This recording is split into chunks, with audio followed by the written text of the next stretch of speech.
At noon, my online boyfriend sent me a mirror selfie from the gym. 8-pack abs, broad shoulders, a narrow waist. The sexual tension was practically dripping off the screen.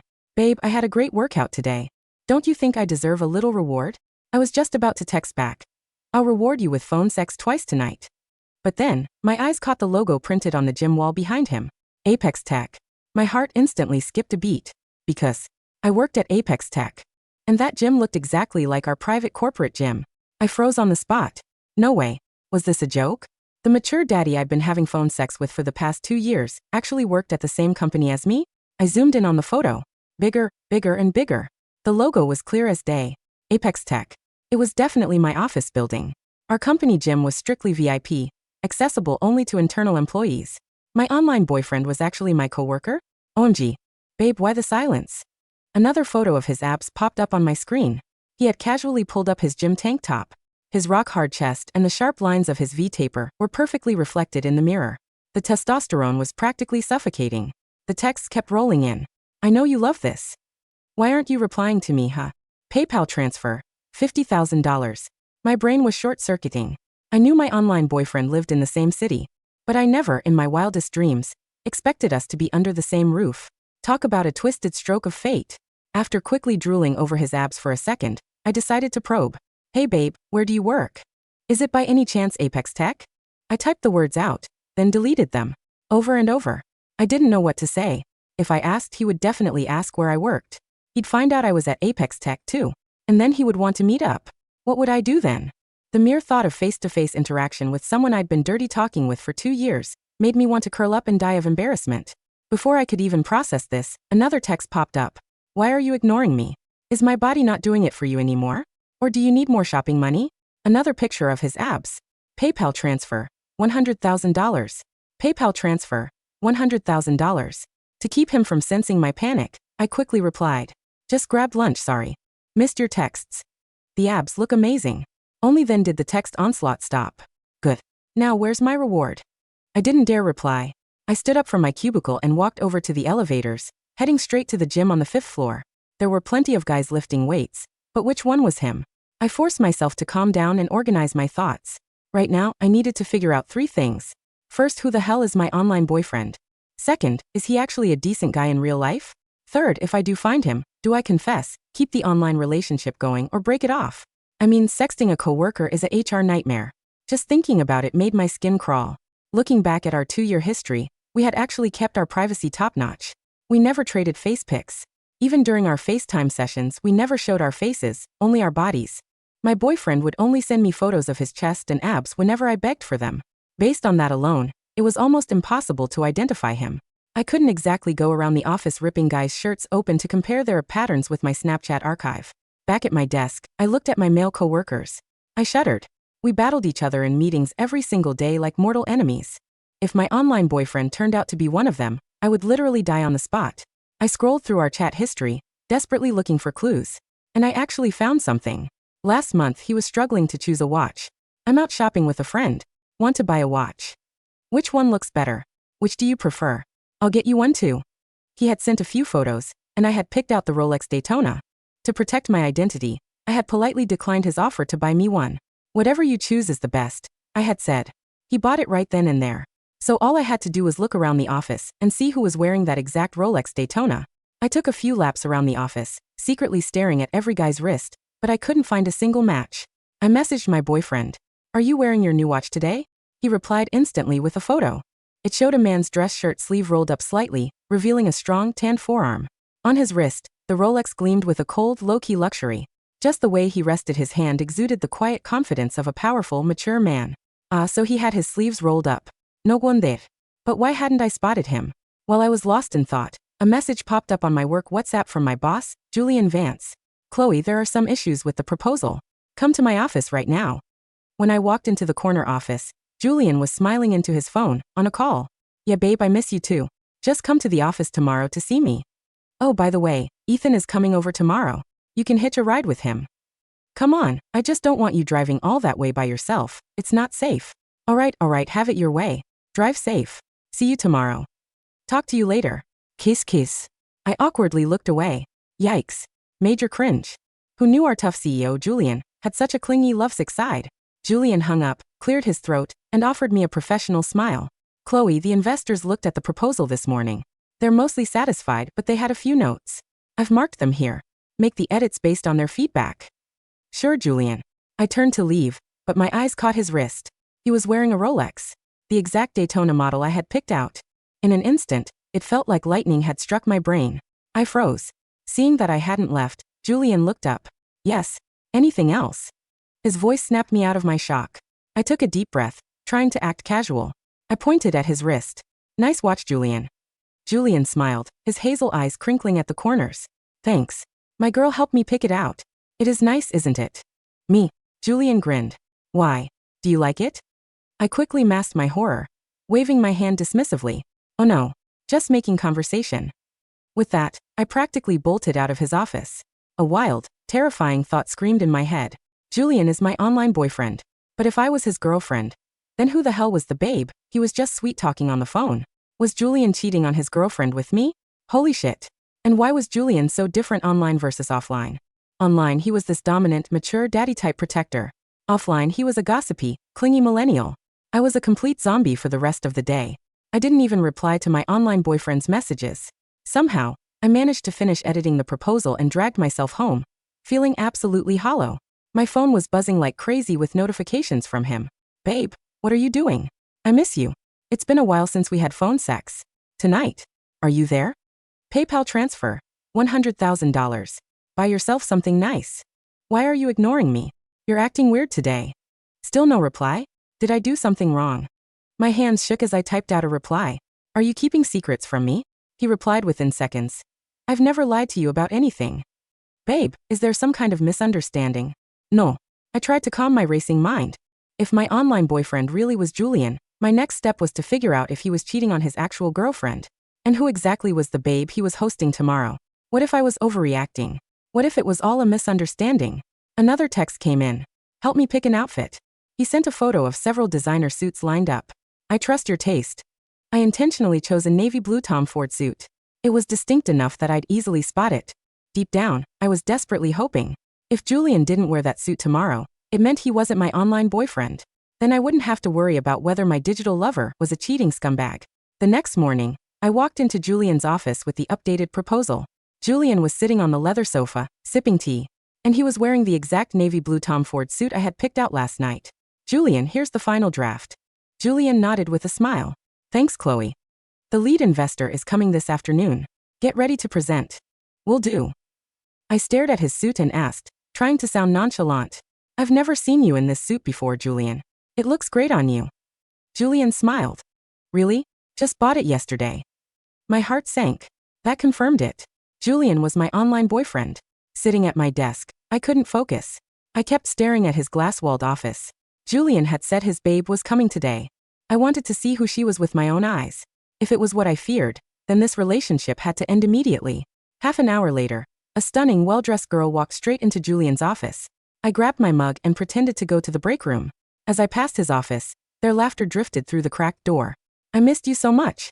This suit looks incredible on you. Navy blue is definitely your color.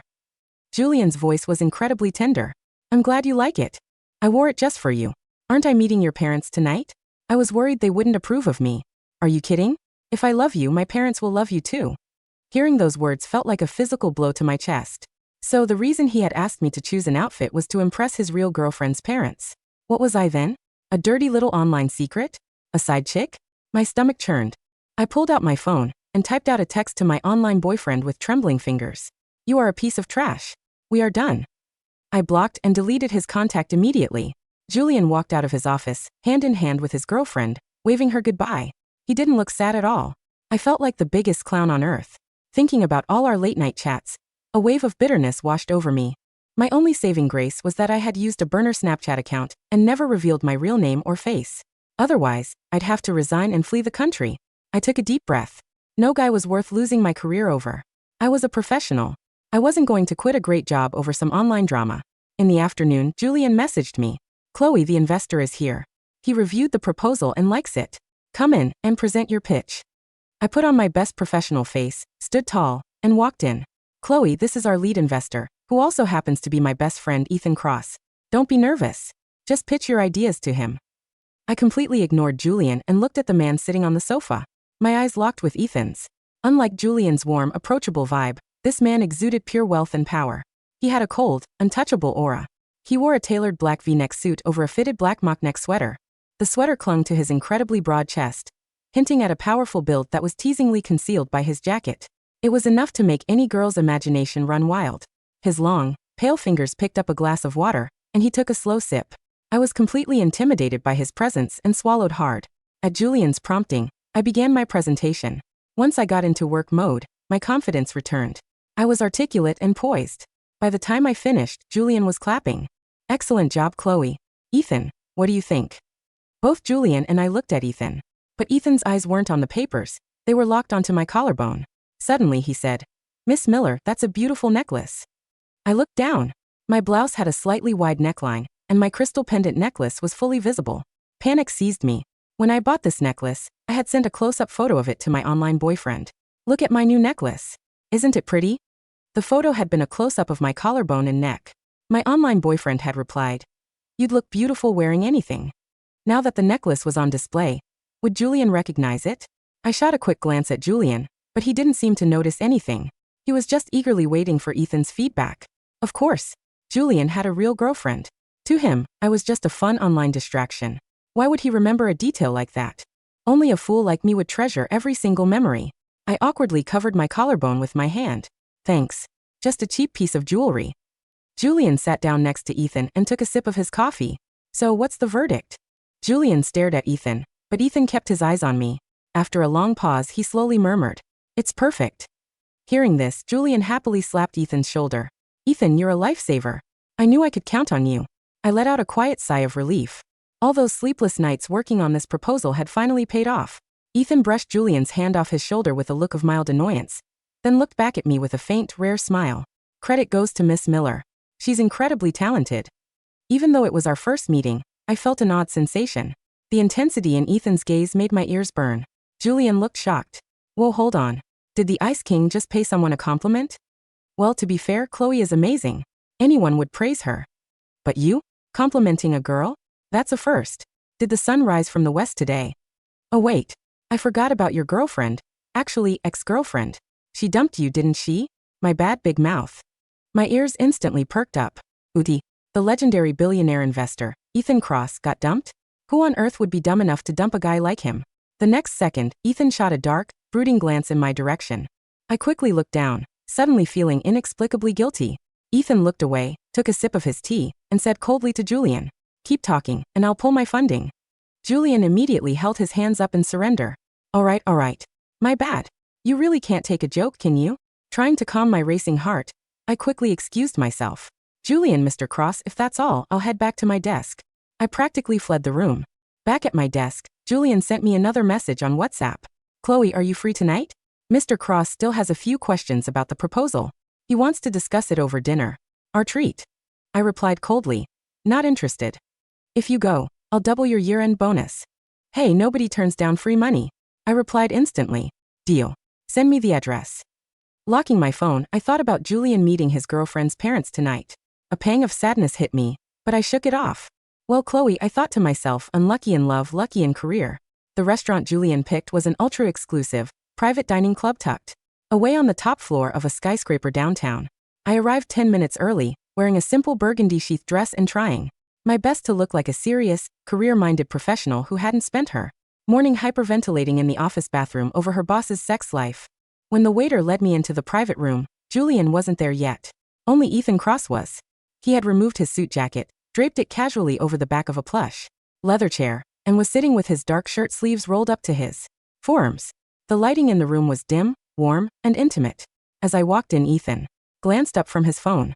His eyes swept over me, from my heels, up the line of my dress, lingering for a fraction of a second on my collarbone where the crystal pendant rested before finally locking onto my face.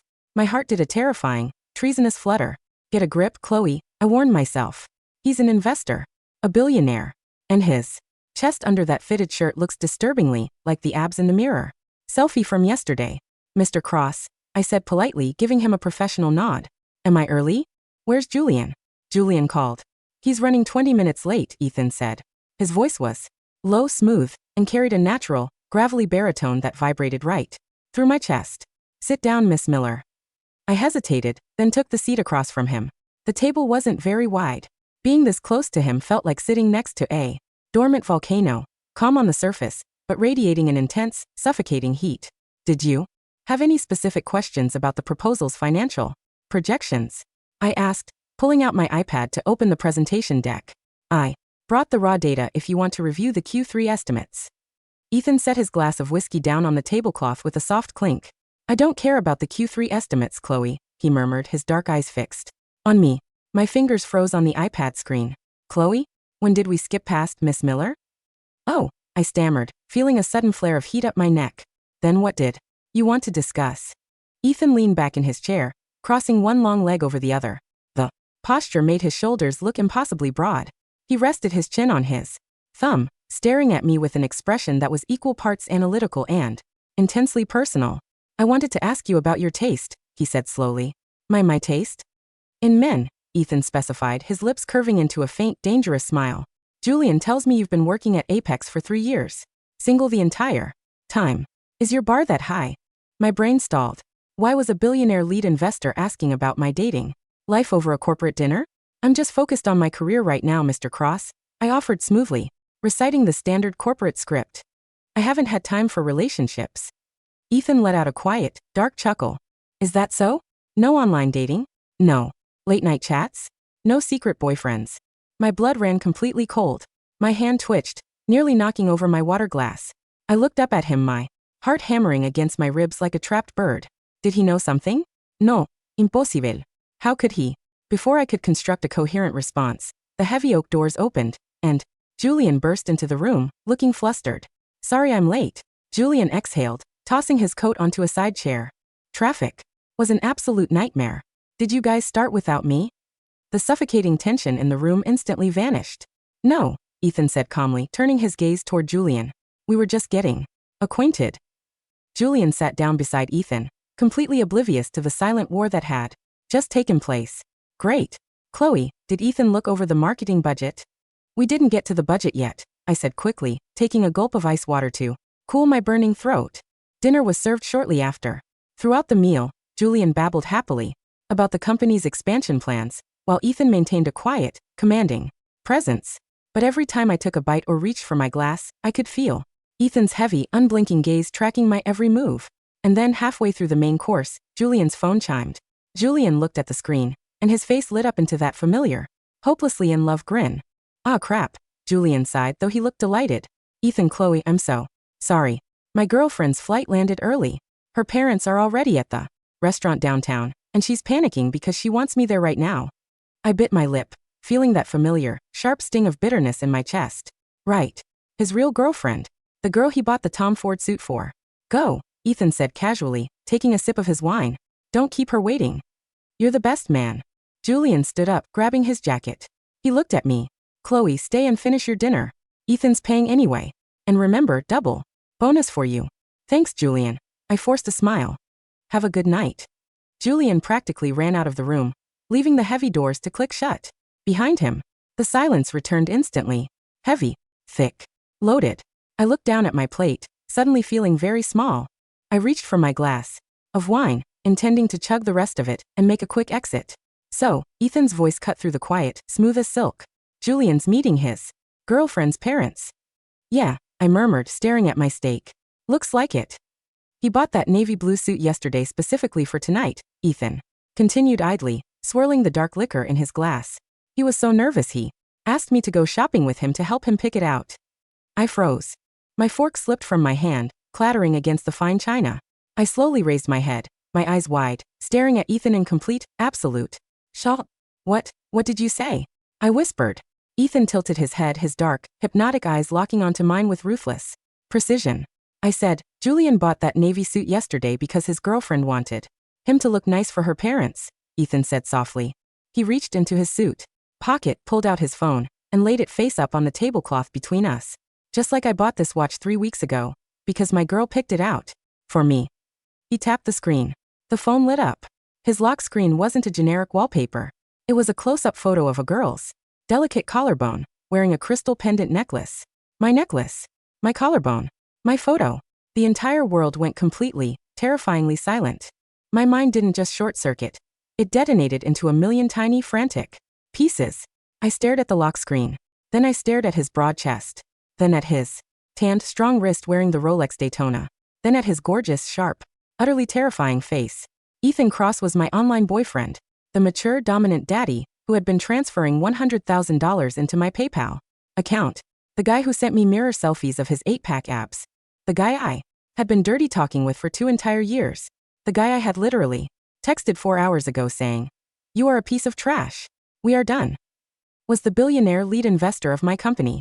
A high-pitched, internal scream tore through my brain. I wanted the floor to open up and swallow me whole.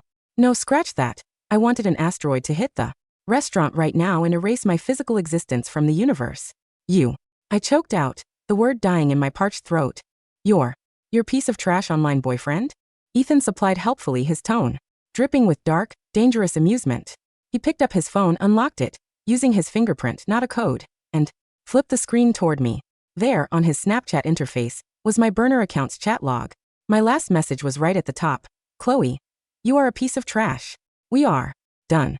Right above it were his frantically sent messages from this morning. "Ethan. Babe, what did I do? Ethan. Why are you blocking me? Ethan. Did someone say something to you? Ethan. Please talk to me." My jaw hung open. I couldn't speak. My face was burning so hot I felt like I was experiencing third-degree burns. Ethan set the phone down, leaned forward, resting his forearms on the table, and looked at me with an intensity that made my knees tremble under the table. "Care to explain, Chloe?" he murmured, his baritone voice dropping into that exact low, commanding register he used during our late-night phone calls. Why did my sweet, obedient girl suddenly call me a piece of trash and block me on everything? Hearing him say "my sweet, obedient girl," in real life, in his real booming, deep voice, caused a shockwave of electrical current to shoot straight down my spine. My hands flew up to cover my face. I buried my head against the table, groaning in sheer, unadulterated agony. "Oh my God." I sobbed into my palms. "Kill me. Please just kill me right now." A low, deep laugh echoed from across the table. It wasn't his intimidating corporate laugh. It was genuine, rich, and ridiculously attractive. "Get up, Chloe," Ethan ordered softly. "No," I whimpered from behind my hands. "I'm staying down here forever. I'm resigning tomorrow. I'm moving to Alaska." "Chloe." His voice took on a firmer, more authoritative edge, the exact voice he used when I was being stubborn during our late-night sessions. "Face me." My body reacted before my brain could stop it. I slowly lifted my head, my face flushed bright red, looking at him through teary, panicked eyes. Ethan was staring at me. The dark anger that had hung over him all afternoon entirely melted away, replaced by an amused, possessive warmth. "Now," Ethan said, tapping his long fingers against the table. "Explain." I swallowed hard, taking a shaky breath. I saw the gym photo yesterday." Ethan raised an eyebrow. "And the logo on the wall was Apex Tech," I squeaked. I realized my online boyfriend worked in the same building as me. Okay, good deduction so far. "Then," I continued, feeling the embarrassment rise all over again, "I asked if you were wearing your new Rolex. You sent a photo." Half an hour later, Julian walked into my office, wearing the exact same Rolex Daytona. Ethan blinked. Julian's watch was a gift from his dad. "Mine was the one you picked." "I didn't know that." I wailed softly. "And then, last night you asked me to pick out a suit for you. I picked the navy blue Tom Ford. And this morning, Julian showed up at the office wearing a navy blue Tom Ford suit." Ethan stared at me, his eyes widening slightly as the pieces of my absurd misunderstanding finally clicked together in his mind. "And then," I whispered, shrinking into my chair, "I heard Julian on the phone, calling someone babe, and talking about meeting her parents tonight. I thought Julian was my online boyfriend, and he was cheating on his real girlfriend with me. I thought I was a dirty little secret. So I blocked you." Silence descended on the room. For 3 whole seconds, Ethan just stared at me. Then he leaned back in his chair, covered his face with his broad hand, and his shoulders began to shake as he let out a loud, unrestrained laugh. "It's not funny," I hissed, my face burning so hot I felt like a human radiator. I was having an existential crisis. I thought my boss was my sugar daddy. Ethan lowered his hand, his eyes shining with dark, wicked delight. "Julian? Your sugar daddy? That idiot can barely manage his own schedule, let alone play daddy to anyone." "Hey, don't insult Julian, he gave me a double bonus," I muttered defensively.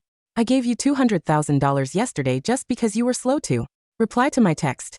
Ethan pointed out dryly, raising an eyebrow. Who gives better bonuses? I opened my mouth, then promptly closed it. Touché. So, Ethan said, his tone shifting. The amusement receded slightly, replaced by that heavy, magnetic aura that always made my breath catch. You thought I was Julian. That's why you ignored me all day yesterday. Yes, I admitted, looking down at my hands. I was terrified. I thought I was ruining a relationship. And what about me? Ethan asked softly. I looked up, confused. What about you? Do you have any idea what my day was like? Ethan leaned in, his voice dropping into a raspy whisper that vibrated across the narrow distance between us. I woke up, sent my girl a text, got blocked out of nowhere, got called a piece of trash, and spent 6 hours trying to figure out which guy in the city had pissed off my girlfriend. My heart did a violent flip. I thought you found someone else, Ethan continued, his dark eyes locking onto mine with raw, unshielded intensity. I thought you were tired of me. I nearly pulled my entire investment from Apex Tech because I thought Julian's company was stress testing my mental stability. I gulped nervously. You were going to pull millions of dollars of funding over a Snapchat block. I was going to burn the building down if I had to, just to find out where you lived, Ethan said calmly, as if discussing the weather. A shiver ran down my spine, not of fear, but of pure, electric thrill. God, he really was the dominant, possessive freak he was online. I'm sorry, I murmured genuinely. I should have asked you directly instead of making assumptions. Apology accepted, Ethan said smoothly. He reached across the table, his long, warm fingers wrapping around my small wrist. His touch sent a jolt of fire straight up my arm. Now, let's talk about my penalty. Penalty? I squeaked. You blocked me for 12 hours. You called me trash. You made me sit through a 2-hour business presentation pretending I didn't want to bend you over your desk right then and there. My face exploded in heat. I looked around wildly, terrified a waiter might hear us. Ethan, we're in public. We're in a private room, he corrected smoothly, his thumb stroking the sensitive pulse point on my wrist. And my name is Babe. Or Daddy, depending on how bad you've been. I thought I was going to faint. Online, I had the shield of a screen and anonymity. In real life, facing this 6'2", insanely wealthy, devastatingly handsome man made all my bold online banter melt into pure, helpless puddle status. Ethan. I tried to sound stern, but it came out as a breathless squeak. We work together now. You're the lead investor. I'm a senior analyst. This is an HR nightmare. I own 30% of Apex Tech, Ethan said calmly, pulling my hand slightly closer to his lips. I am the HR nightmare. Now tell me, Chloe, where is my reward? Reward. I stammered, trying to pull my wrist back, but his grip was like iron, wrapped in velvet, gentle, but entirely unyielding. I thought the reward was off the table when I blocked you. On the contrary, Ethan purred, leaning closer. The scent of dark amber, cedarwood, and expensive whiskey rolled off him in waves. The interest on 12 hours of heartbreak is astronomical. You owe me. I'll pay you back. I blurted out. The PayPal transfers. I didn't spend the $200,000. I can transfer it right back to your account. Ethan stopped. His eyes narrowed, a flash of genuine annoyance passing over his dark features. Did you just offer to return my money? He asked, his voice dropping an octave. Well, it's a lot of money, Ethan. I can't just take. Chloe, he interrupted firmly. I didn't send you shopping money so you could hold it in escrow. I sent it because I like spoiling my girl.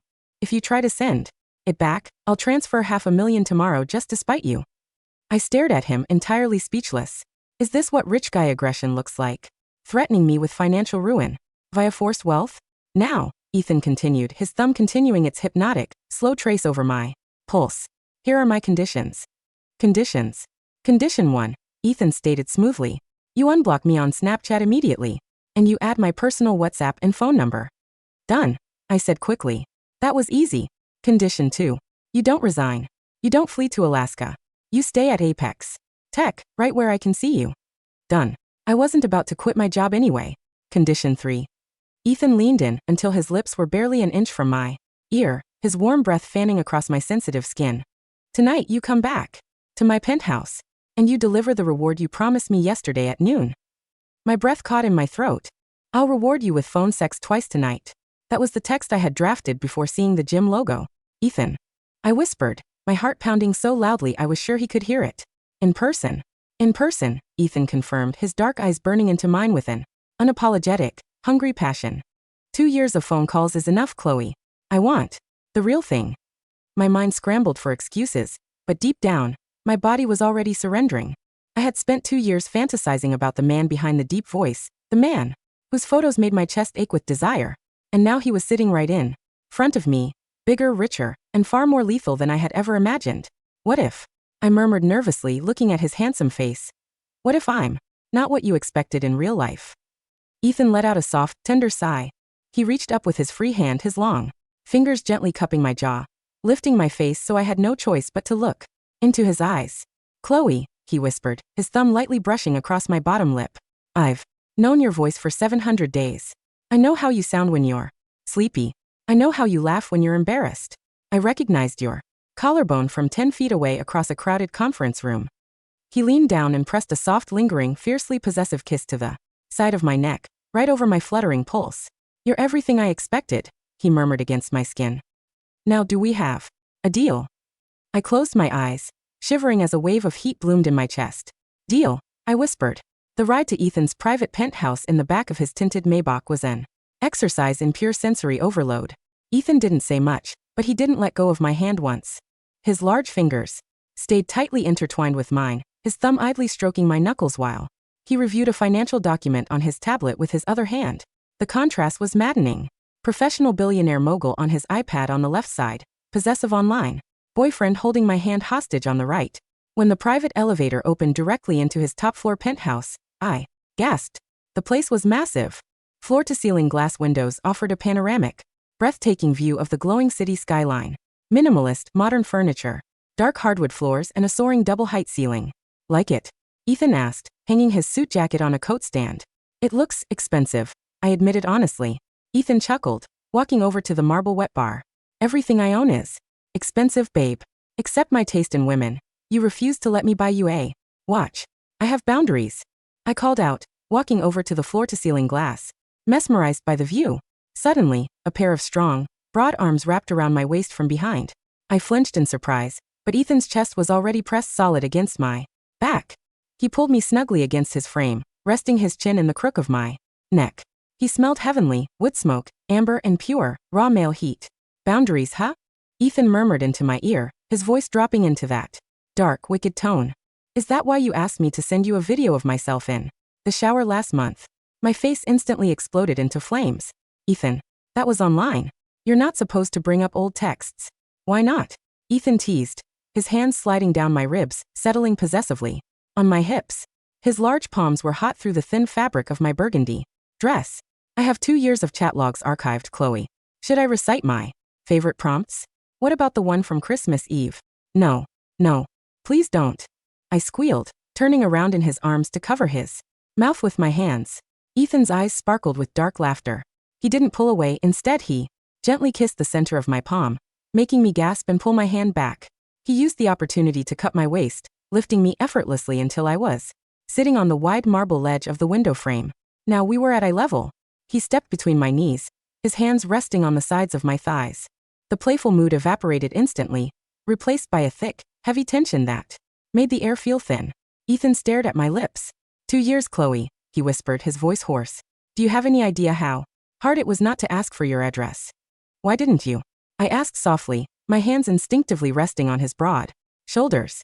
Because you were terrified of privacy leaks, he said, his thumb tracing my jawline. You told me in our first month that you liked the safety of anonymity. I didn't want to scare you away, so I waited patiently.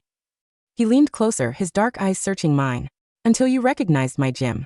It was a complete accident, I murmured, my gaze dropping to his lips. Best accident of my life, Ethan whispered. Then he leaned down and kissed me. It wasn't a hesitant, polite first kiss. It was deep, demanding, and utterly overwhelming.